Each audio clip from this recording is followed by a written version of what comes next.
দেওয়া আমার আল্লাহর নিয়ামত দিয়া তুই এমন এমন জিনিস শুনিস যে আমি আল্লাহর সাথে নাফরমানি করি।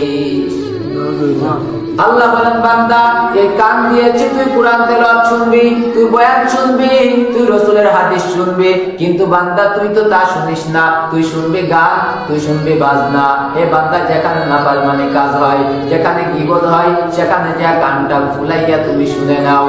এ বান্দা শুনে নাও, শুনে নাও, আমি আল্লাহ তো এই জন্য তোর কানটা দেই নাই। কে বলেন? আল্লাহ বলতেছে বান্দা এই জন্য তোর কান দেয় নাই।